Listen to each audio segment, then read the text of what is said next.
Interrogée sur les propos de Donald Trump, la porte-parole de la Maison-Blanche, Karoline Leavitt, a déclaré aux journalistes, je cite, « Il s'est entretenu directement avec le Premier ministre Starmer. Il comprend la position de ce dernier et il la soutient. Mais comme le président l'a réaffirmé dans cette déclaration, bien entendu, les États-Unis se réservent le droit de protéger leurs installations. » On the Diego Garcia deal, he said he didn't like it, now again he says he's for it.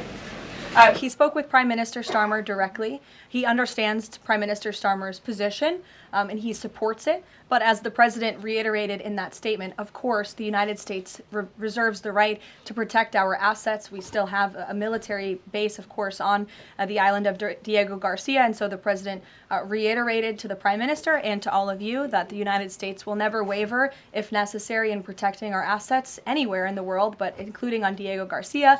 And he supports the Prime Minister's decision.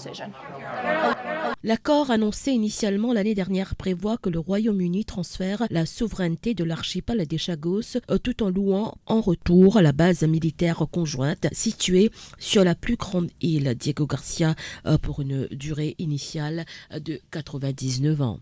Lors d'un entretien, les deux dirigeants ont convenu de l'importance de cet accord pour garantir la sécurité de la base, a indiqué Downing Street. Une porte-parole a précisé d'ailleurs qu'ils se sont accordés pour que le Royaume-Uni et les États-Unis continuent de travailler étroitement à la mise en œuvre de l'accord. Dans un message publié plus tôt sur sa plateforme Truth Social, Donald Trump a écrit que ces discussions avec Sucker avaient été très productives. Il a d'ailleurs ajouté, je cite, « Je comprends que l'accord conclu par le Premier ministre Starmer est selon beaucoup le meilleur qu'il pouvait obtenir.